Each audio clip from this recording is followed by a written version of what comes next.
Welcome to the Messy Medium Podcast. I'm the Messy Medium herself, Terr Cacilia.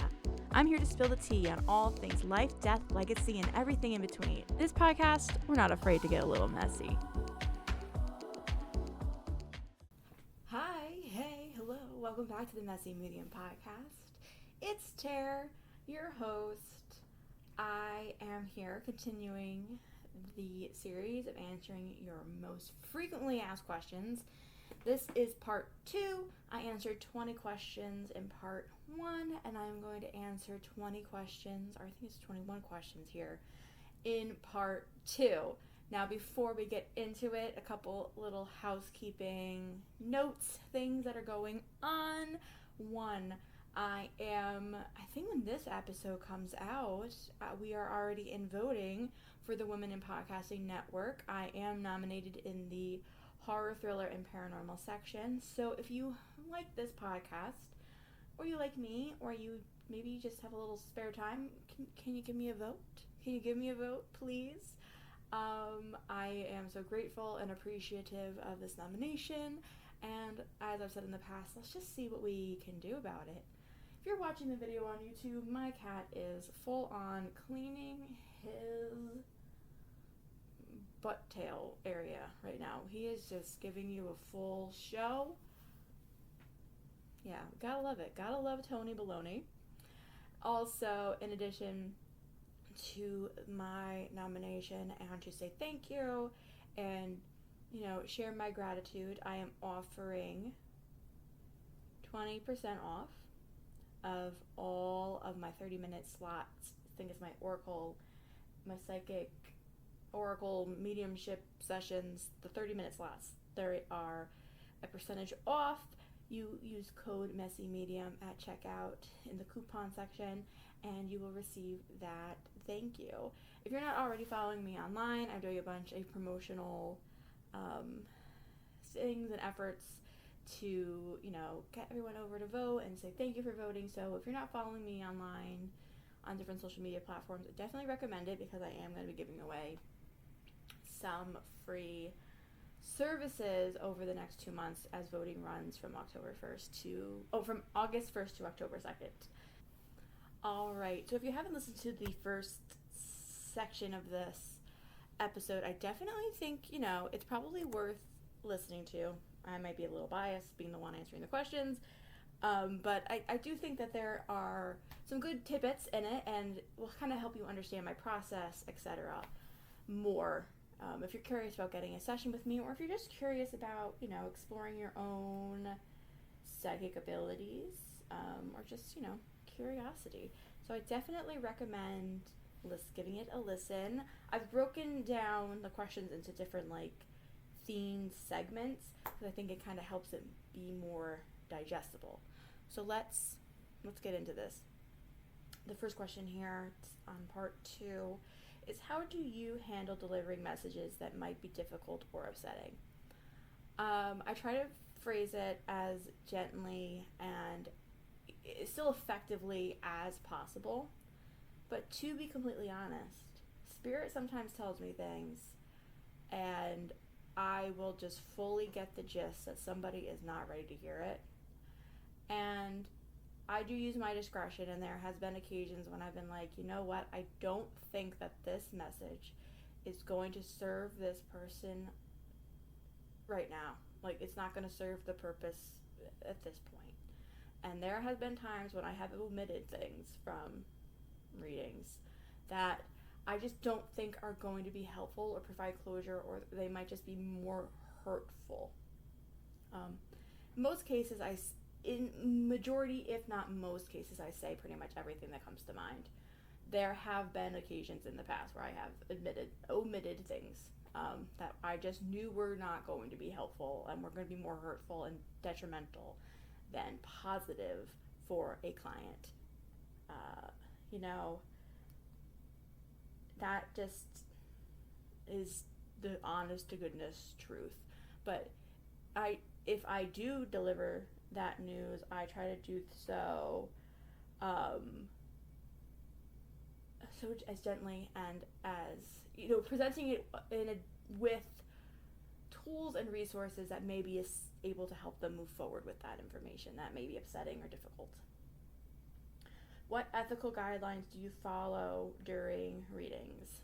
Well, I guess, like I just said, if I don't think it's going to serve the highest purpose of my client, I'm not going to say it. I guess there's no judgment on my end. I try very hard to, be a blank slate and not allow judgment to come through during a session, because some people are just not where they could be, should be, need to be. In some cases, I have my own, opinions, but I'm majority, unless it's like blatantly something needs to be said, I'm leaving those thoughts at the door. So I kind of just want it to be an open and positive dialogue and experience for my client. I have had readings with people I do not personally agree with things, but that's not the purpose of the session. And I'm not going to judge them for those things. Because I'm a very big coexist person. I want people to have different opinions. I don't want everyone to have the same opinion. So I just, I guess my ethical guideline is I'm not going to judge. And I'm going to show you respect. If you show me respect, my intention is your intention. And, we just go from there. How do you respect the privacy and boundaries of both spirit and your clients? You kind of get, well, first of all, I'm not going to just be blabbing so-and-so, this happened, I'm not going to reveal those things. I'm very cautious about, revealing details of different people's readings. I'm never going to reveal personal information unless they say that, I can call them out, or they tag me on social media, and, I'm going to reshare that, because they're already, allowing that to happen. Most of the stories and things like that, I don't share a lot of those things. I share my own stories, my own experiences, because this is such a private and personal thing that I'm doing with people as a psychic medium, that I'm just not going to, blow up their spot like that.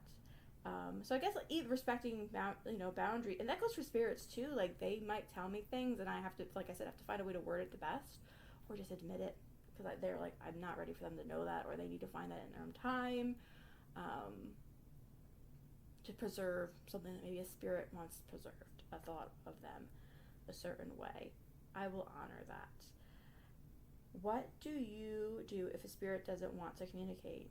If they don't want to communicate, I'm not going to force them to communicate, point blank, period. We kind of talked about it in a previous episode. I definitely have been all right, well, these people are here, but they are not open to communication. They're off in the distance. They are, like I said in the previous episode, a lot of times they're we want to talk to the man of the house, or they have their own preconceived judgments from life that they are not wanting to communicate with a psychic medium. That's fine, and I respect it. Just like I'm not going to force everyone I know to get a psychic reading, or be why don't you believe? I'm glad you're skeptical. I'm glad that you have your own opinions on that thing, on this. That's great. I wish you the best, because I'm not going to force you to do anything you don't want to do, living, dead, or anywhere in between. How do you ensure that you're not influenced by your own biases during a reading? Like I said, I'm trying to be a blank slate. I'm trying to leave those things at the door. As a rule, I try not to read anyone I am too close with. There are some exceptions to that, but in most cases, I don't read family. I will not read my family. We can talk about it, we can have honest conversations about it, but a full read? No, that is not happening. And friends, I will read to an extent, but it is hard to kind of separate to a certain extent. It's different. But yeah, I do kind of have that rule for myself. Now we're going into personal growth and development. How has being a psychic medium changed your perspective on life and death? Wow. That is such a that question is so, like, there's so much I could say about that. Here's the thing. Being a psychic medium and being literally consumed by death and thoughts of death almost every day has made me appreciate my life a lot and want to live every single morsel of a moment that I possibly can. It also has made me not afraid of death. And this goes in with studying and reading and learning and just expanding my mind as much as possible. Has made me want to really live life, and when the time comes, embrace death. I don't know if it changed my perspective, but it's like shaped my perspective. Next question. What advice would you give to someone interested in exploring their own psychic abilities? I've said it in the past. Meditation. Meditate. Journal. You are going... My top thing here, you're going to have to face your own shadows and work through that. Work on yourself first. Then let's focus on the psychic, intuitive, mediumship side of things. Because those things are going to kind of start to naturally come through. But you got to get to know yourself, and you got to work through those shadows, and you got to confront the things that make you uncomfortable. That is going to be probably some of the first work you do. Shadow work is going to be one of the first things you've got to do if you're getting into your own natural psychic abilities. Because like I said in the first episode of this, in the first part of this rather, we're all psychic, we're all intuitive, we're all like, we all have those abilities in ourselves. It's just a matter of developing them, and some might develop faster than others. How do you continue to develop and refine your abilities? The first thing that comes to mind here is by accepting that I really don't know anything. And by staying curious, by staying somebody who wants to explore, by staying open, by trying to stay as unjudgmental as possible. As a person, I don't really find myself as a judgmental person, but except like I do judge myself harshly, but others not so much. But just staying open and positive and understanding that I know nothing. What practices do you use to stay grounded and balanced in your personal life? Ooh, this is something I've struggled with a lot, because being a psychic medium, I'm just like a naturally spiritual and like philosophical individual, and I've gotten a lot better at this recently. Like, I've really worked on this recently, just separating I'm trying to define like a separation between like what I do, like what I share online in terms of this stuff, and honestly like taking like pretty much like social media breaks has played into this. Like, it's just like kind of like separating my identities, like who I am online and who I am offline, and just finding like my own hobbies and things that are not tied everything's kind of tied together, but like directly into being a psychic medium. And it's hard, again, because it's very spiritual. Like, it consumes so much of my life. But there gets a point when you're just like, business hours are 9 to 5, and you just kind of gotta look at it like that and find other things to do in the time, outside of it. It's hard. It's still something I'm trying to learn how to do, like, every day. I don't have a clear answer for that. I'm trying. It's all I can say. How do you deal with skepticism and criticism regarding your work? I accept it. It's fine. It's expected. And I always say it like, I want you to be skeptical. I want people to be like, I don't know, like, because I want people to have different opinions. I'm not, again, going to force you to have the same opinion or force you to have a reading. And if you don't want one, good. then you don't want one. If you don't want to believe or you don't feel persuaded, fine, great. I love that for you. If I didn't have these experiences, I would think it was a crock of shit. But I'm having these experiences. I have seen things and heard things and experienced things that I cannot explain on that, to a certain level. And I accept that those things are, to an extent unexplainable here at this current time. How do I deal with it? I accept it. I let it happen. I'm happy for you. Glad you have your own opinion. I'm glad you're thinking for yourself. And if you aren't skeptical and you're not criticizing my work, I thank you even more because you're not hurting my feelings to an extent. But you know what I mean. It is what it is, Next section here. Spiritual guidance. I'm blowing through these. I just had a little peach. I think I got a little sugar high from the peach I just had. It was humongous. Spiritual guidance. What common messages do you receive from the spirit world that you think everyone should hear? Ooh.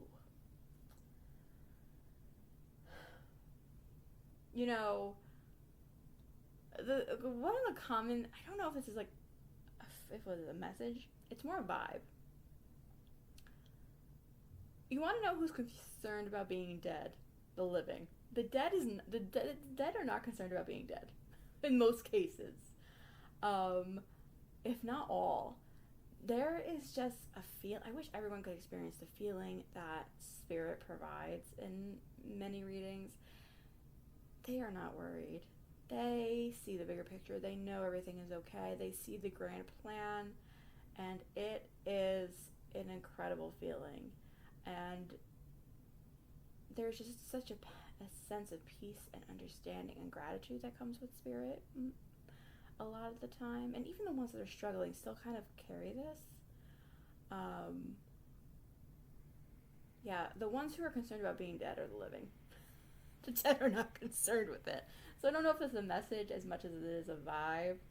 But I just think it's important. And just live each moment to the fullest.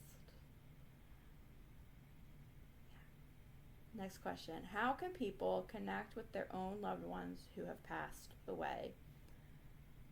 Give them first thing first, be like, hey, I am giving, these specific people the permission to protect me, the permission to protect me, the permission to communicate with me. And you know what? Be specific. Be specific about what you're asking for, because that's how you're going to be like, all right, this is working. So if you want to ask for a blue butterfly, be like, hey, blue butterfly. For me, my dad is rainbows. So I'm like, hey, Dad, send me a rainbow. And it might not be in the sky. It might be on a little kid's backpack. It might be on a sneaker. I don't know. But I'm like, hey, there's my confirmation. And just allow yourself to... If you think it's a sign, or if you feel like it's their presence, then it is. They don't necessarily have to appear to you at the end of the foot of your bed for it to be confirmation of a spirit, of an entity, of their energy, blah, blah, blah. No, you can be like, hey, show me an orange cat. There you go. There's your sign, and you see it, and that's your sign. You're already connected, and you're already communicating with them. But even creating an altar space, honor them, do something in their memory. Just show. You gotta initiate. Sometimes you've gotta, because they might be standing back and they're guarding you and they're protecting you and they're with you, but they're not stepping up into the forefront because they don't know how it's going to be received and perceived. So sometimes you've got to initiate the conversation with them. Or be like, hey guy, you can't. When my dad first died, I was having so many dreams about him, and I was like, listen, I really just kind of need some space here because I'm trying to grieve, and seeing you in my dreams all the time is really hard. And then I stopped dreaming about him for a while, and then eventually I was like, all right, I really miss you. I'd like to see you in my dream. I had to sometimes you have to reel it back a little, rein it in. but they're already trying to communicate. They're with you.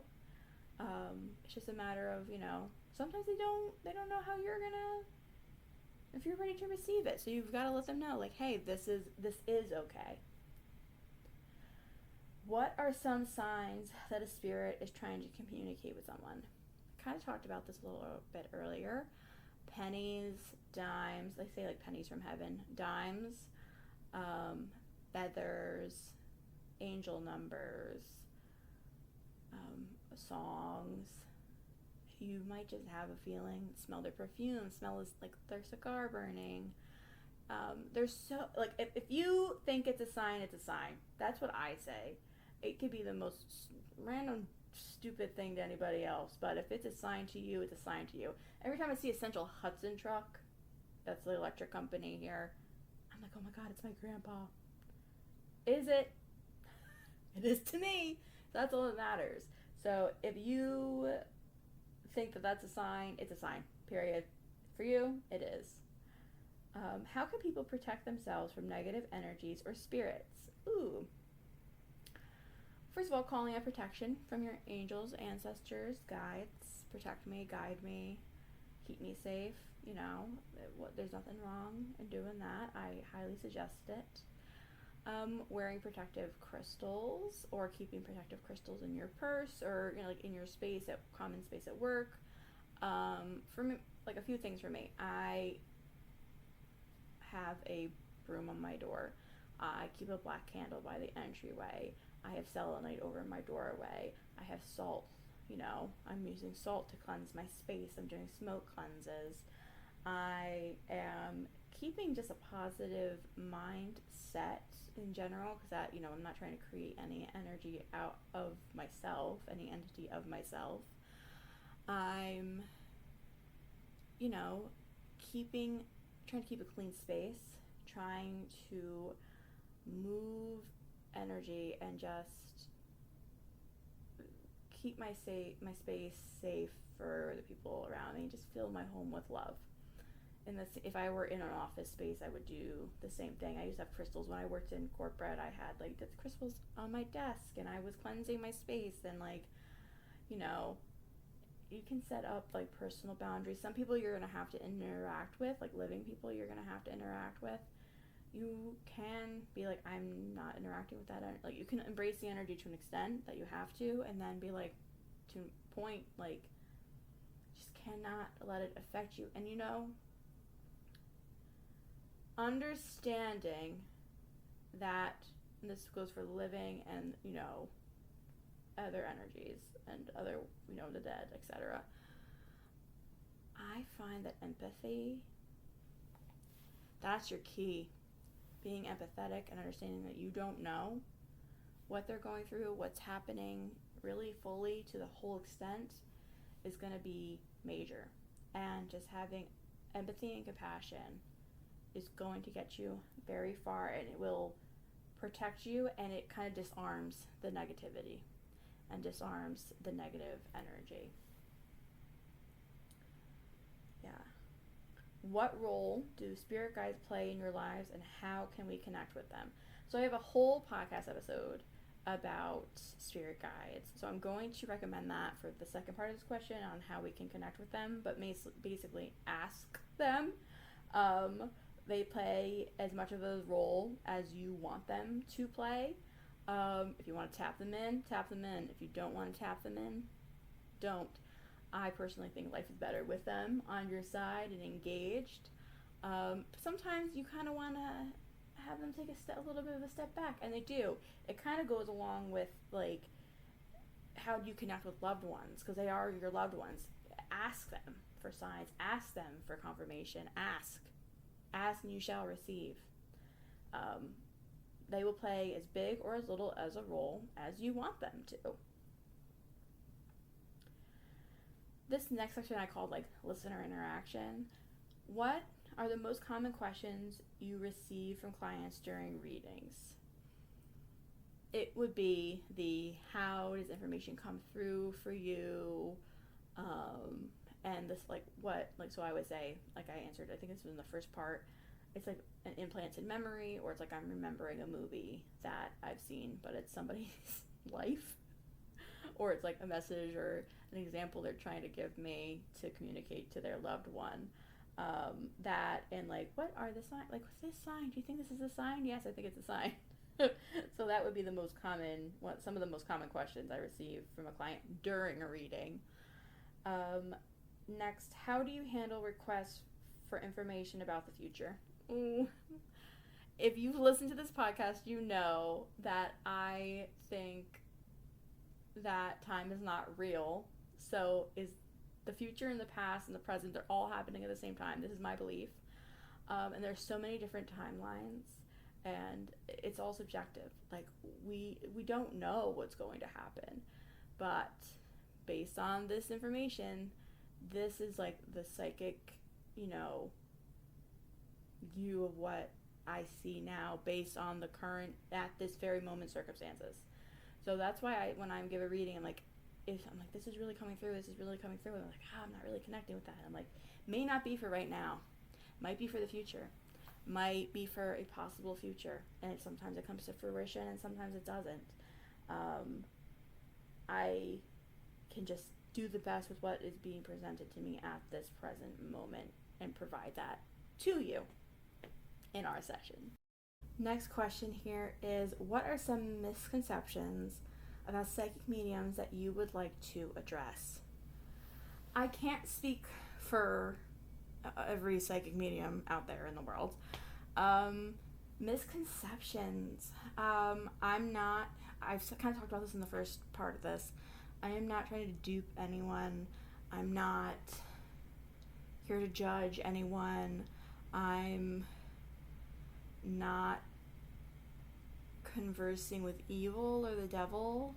I'm not saying I'm not going to come across those things, but I'm not actively seeking that type of energy out. I think that people think it's like an evil practice, or like, ooh, that's not good, you shouldn't do that. I don't agree with that. But again, I can't really speak for all like psychic mediums. I don't really know the best way to answer that question. But yeah, my intention is your intention. I'm here to serve you. I'm here to help you. I'm here to help the living and the dead. That's my purpose. I'm here to break down the stigma around death. I'm here to help. I'm not here to hurt. Yeah. It's not as crazy and out there as I think people think it is. But I understand. How do you help clients who are skeptic but curious about mediumship?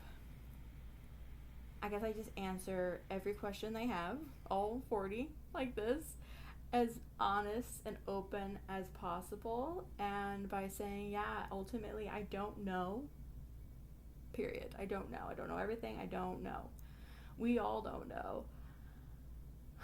And I just kind of try and approach everything with empathy and compassion, because that's all I can do.